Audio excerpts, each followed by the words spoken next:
Well, what's next for Waterloo's all-in grocery store remains unclear tonight.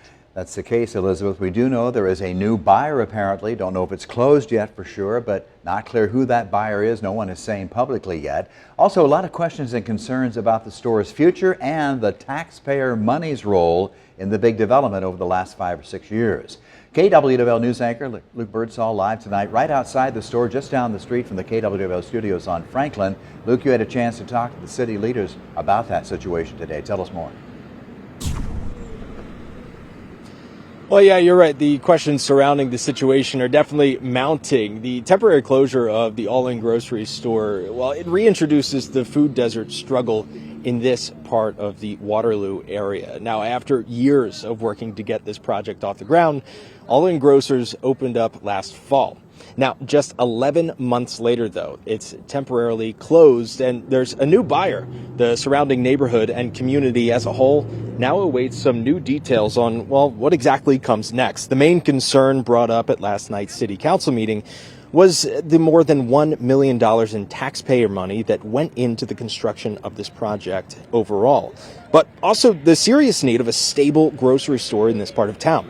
Now, today on the News at Noon, Mayor Quentin Hart told me that this is a gap in the city and that they've been trying to bridge for some time now.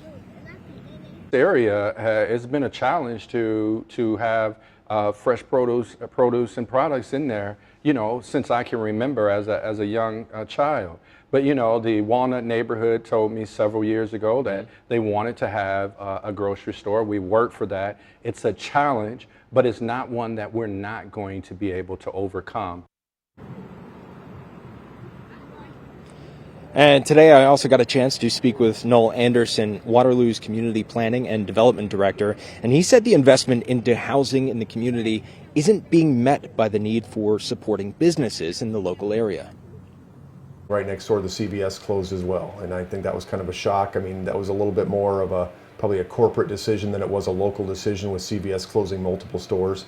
You know, I think we were all shocked at the Hy-Vee closing up at North Crossing as well. You know, we have new construction going up right out their front door of 180 new units, so it's like that seems like a weird time to close it when you have 180 new families coming up. Now, there are still several major things that we don't really know at this time. Who the buyer of this store is, the plans for the store, and when it could possibly reopen. Now, earlier today, I have been walking around the downtown Waterloo area and talking to some residents, and a lot of them didn't necessarily want to go on camera, but they did share the same sentiment. And a lot of them are very happy that at least a grocery store is still staying in this area. Reporting live in Waterloo, Luke Birdsall, News 7, KWWO. Yeah, Luke, absolutely no question about the need for that grocery store in the area for sure. We did, KWWL News, repeatedly trying to reach out to the previous owner, that's Rodney Anderson of the All-In Grocers, for comment. No comment yet publicly from Mr. Anderson at this point.